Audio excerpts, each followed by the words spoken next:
Topic के बारे में बात करने जा रहे हैं वो है उत्तर प्रदेश की जीके और सामान्य हिंदी। हमने जीके और सामान्य हिंदी के उन्हीं क्वेश्चनों को शामिल किया है जो पुराने 10 वर्षों में पूछे गए हैं। वो आपके यूपी पुलिस के हो सकते हैं, यूपी एसआई के हो सकते हैं, एसएससी जीडी के हो सकते हैं, आरओ एआरओ के हो सकते हैं, उत्तर प्रदेश में जितनी परीक्षा हुई है उन सभी के हो सकते हैं। तो जानते हैं सबसे पहले उत्तर प्रदेश जीके के कुछ क्वेश्चन।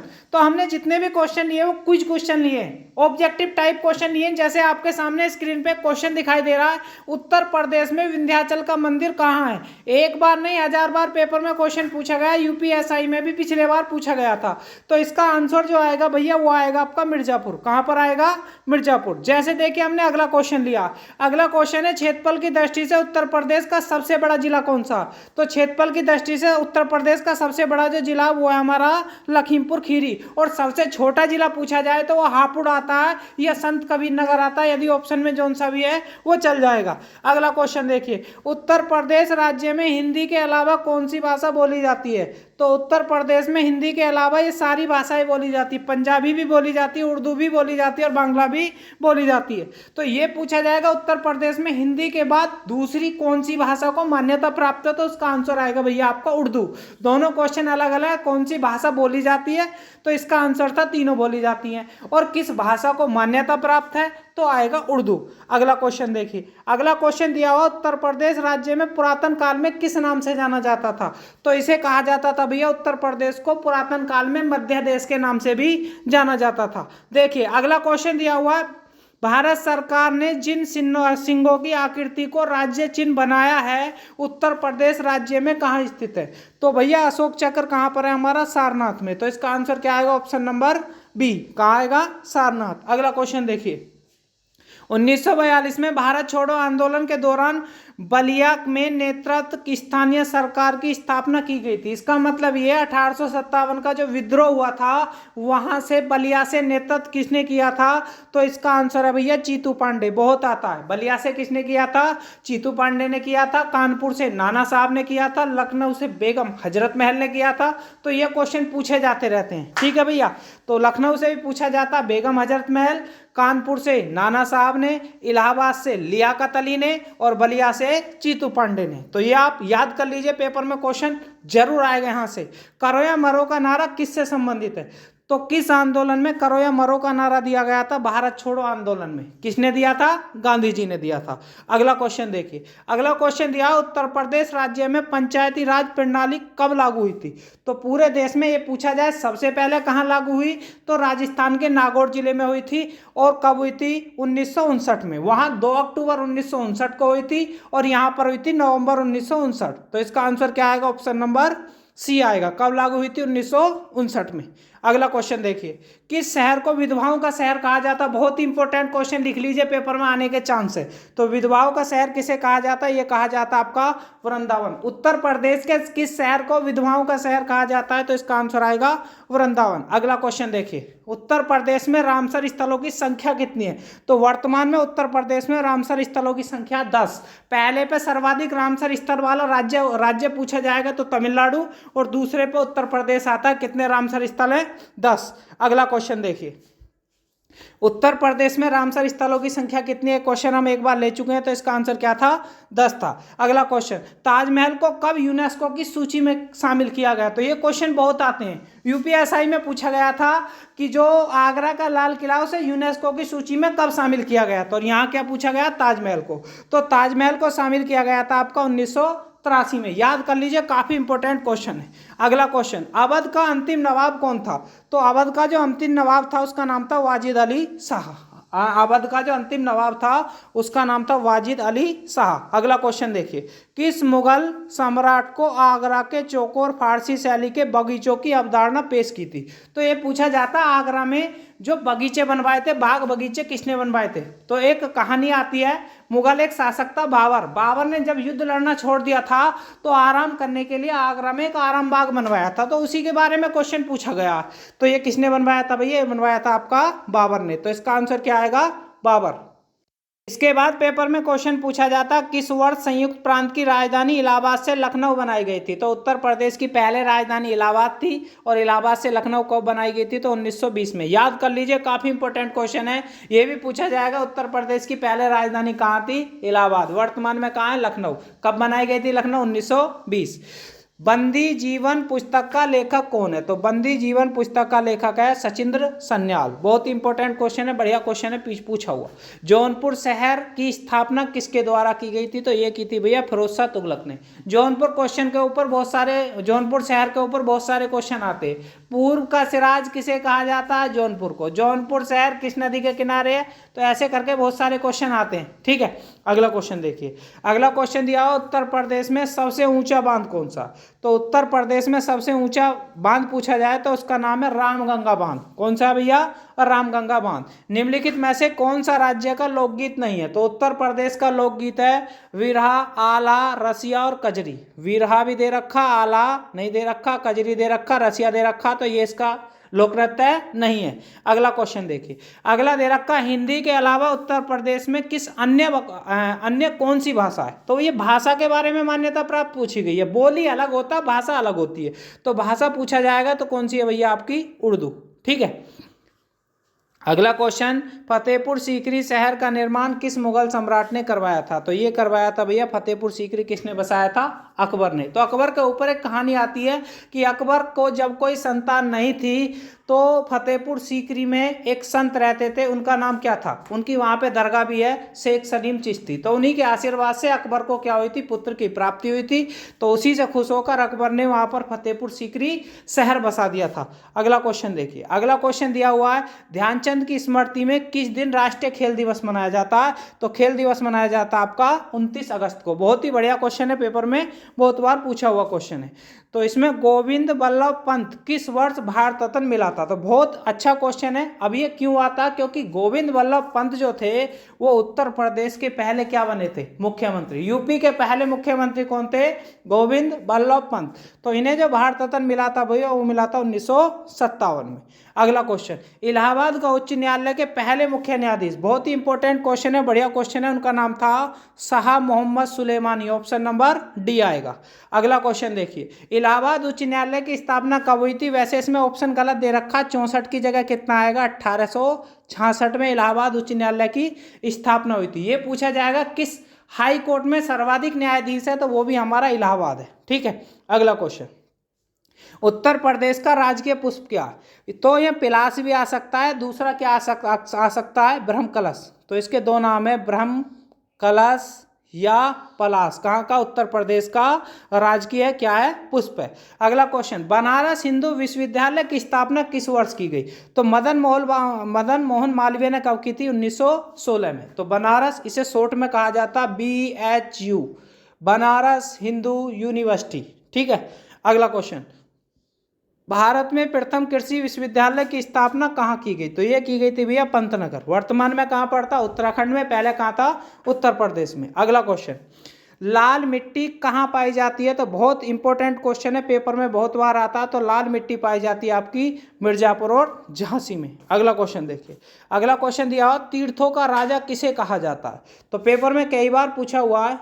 तीर्थों का राजा जो कहा जाता है भैया वो कहा जाता है आपका प्रयागराज। पहले इलाहाबाद नाम था, वर्तमान में क्या? प्रयागराज। अगला क्वेश्चन, क्षेत्रफल की दृष्टि से उत्तर प्रदेश का सबसे बड़ा जिला, ये मैं बता चुका हूँ, इसका आंसर पीछे बता चुके हैं, क्या था? लखीमपुर खीरी। अगला क्वेश्चन देखिए, उत्तर प्रदेश की कुल कार्यशील जनसंख्या का कितना प्रतिशत कृषि में लगा हुआ? तो सर्वाधिक कृषि में लगे हुए लोगों की संख्या पूछी जाए तो भैया वो यूपी में ही है। तो कितने हैं सर्वाधिक? 50% से भी ज्यादा कृषि में लगे हुए 59%। अगला क्वेश्चन, उत्तर प्रदेश का राजकीय चिन्ह क्या है? तो चिन्ह में कौन सा वो दे रखा है? तो चिन्ह में मछली आती है, मछली, धनुष तीर, समझते हैं ना। तो मछली और धनुष तीर किस में आते हैं? यूपी के राजकीय चिन्ह में आते हैं। तो धनुष तीर दे नहीं रखा, इसमें क्या दे रखा है? मछली। अंतरराष्ट्रीय मजदूर दिवस कब मनाया जाता? तो वन में, तो इंग्लिश में बोलते हैं 1 मई। मई का मतलब मई, तो 1 में कौन रहेगा, मजदूर रहेगा भैया, तो इसका आंसर आएगा 1 में, मतलब 1 मई को मनाया जाता है। अगला क्वेश्चन देखिए, शास्त्रीय संगीत कहाँ से लिया गया, तो शास्त्रीय संगीत का जो जनक कहा जाता वो कहा जाता आपका सामवेद को। संगीत का जनक कौन सा वेद है, सामवेद है। गजलों का जनक किसे कहा जाता, उत्तर प्रदेश के थे अमीर खुसरो। कौन थे, अमीर खुसरो ने क्या कहा जाता है, गजलों का जनक। गोविंद बल्लभ पंत सागर कहाँ स्थित है, बहुत ही इंपॉर्टेंट क्वेश्चन है, तो ये हमारा सोनभद्र में, कहाँ पर है, सोनभद्र। अगला क्वेश्चन देखिए, गौतम बुद्ध की माँ किस वंश से संबंधित थी, बहुत इंपॉर्टेंट क्वेश्चन है, यूपी पीसीएस में पूछा गया था, तो ये कहाँ से, सॉरी किस वंश से संबंधित थी, कौशल वंश से। अगला क्वेश्चन देखिए, अगला क्वेश्चन दिया, भाषा के आधार पर राज्यों का पुनर्गठन किस वर्ष किया गया था, तो भाषा के आधार पर राज्यों का पुनर्गठन किया गया था 1956 में। अब हमारी हिंदी शुरू हो जाती है। वर्ल्ड वाइड वेब का आविष्कार किसने किया था, Tim Berners Lee. Option number क्या आएगा, ए आएगा। अगला क्वेश्चन, तो इसमें समास बताना, हर, भर, यथा, आ, ये शब्द किस में आते हैं, जब मैंने समास पढ़ाते हैं तो उसमें आता है कि आ शब्द आए शुरू में, या हर शब्द आए शुरू में, या भर शब्द आए, या प्रति आए, तो ये सब किस में आते हैं, ये आते हैं अव्ययी भाव समास में। तो इसका होता है प्रथम पद प्रधान होता है। अगला क्वेश्चन देखिए, जिसके हृदय में ममता नहीं होती है उसे क्या कहा जाता, तो पेपर में आता निर्मम। जिसके हृदय में ममता नहीं होती तो उसे कहा जाता निर्मम। अगला क्वेश्चन देखिए, अगला क्वेश्चन दिया हुआ है, अगला क्वेश्चन देखिए, काफी इंपॉर्टेंट क्वेश्चन है, पेपर में बहुत बार पूछा गया, किस तिथि को हिंदी को राजभाषा बनाने का निर्णय लिया गया, तो वो था हमारा 14 सितंबर 1949। ऑप्शन नंबर कौन सा आ जाएगा, सी आ जाएगा।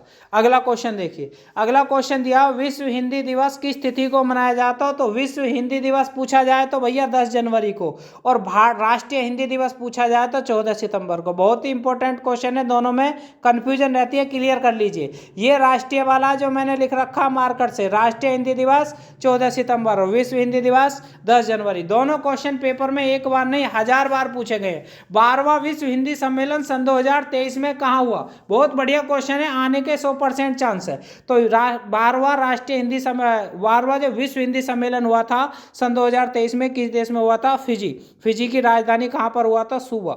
ये भी पूछा जाता है, फिजी के किस शहर में हुआ था, सुवा में हुआ था। अगला क्वेश्चन देखिए, लिंग की दृष्टि से दही क्या है, तो दही जो होता है भैया, दही हमारा पुल्लिंग होता है, वैसे तो बोलने में स्त्रीलिंग होता है, दूध से बने सभी पदार्थ क्या होते हैं, पुल्लिंग, तो दही क्या होगा, पुल्लिंग शब्द होगा। इस कंफ्यूजन को क्लियर कर लीजिए, पेपर में कई बार गलत हो जाता है। अगला क्वेश्चन, सूचना शब्द का बहुवचन क्या होगा, तो सूचना शब्द का बहुवचन होगा सूचनाएं। अगला क्वेश्चन देखिए, लेखक शब्द के अंत में कौन सा प्रत्यय होगा, तो लेख बाद में क्या आएगा, अक, तो अक कौन सा आएगा, अक आएगा हमारा डी ऑप्शन वाला। ठीक है, अगला क्वेश्चन देखिए, अगला दिया सूपनखा, 4 तरीके से लिखा हुआ, कौन सा सूपनखा इसमें सही है, तो इसमें सूपनखा जो सही आएगा, सूपनखा, तो इसमें आएगा ऑप्शन नंबर डी वाला। इन्हें रट लीजिए, जो मैं बता रहा हूं इनमें क्या होगा, अशुद्ध शब्द हैं, 4 में से एक सही है, वही हमें क्या होता है, ढूंढना होता है। जाह्नवी में कौन सा शब्द सही है, पहला भी जाह्नवी है, दूसरा भी जाह्नवी है, तीसरा भी जाह्नवी है, चौथा भी जाह्नवी है, लेकिन राइट वाला जाह्नवी आपका ऑप्शन नंबर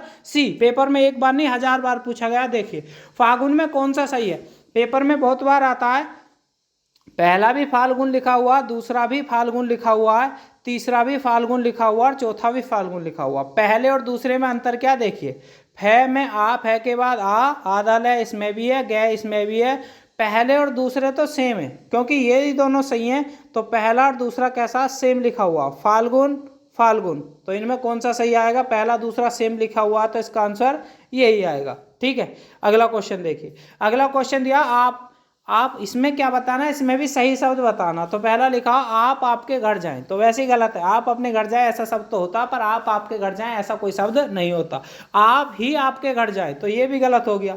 आप अपने घर जाएं, तो आ गया ना, वही सी सही हो गया। आप आपकी घर जाएं, तो ये आप अपने घर जाइए, तो ये हो गया ऑप्शन नंबर सी, इसका सही हो गया। तो 4 ऑप्शन ऐसे देता, उसमें हमें सही ढूंढना होता।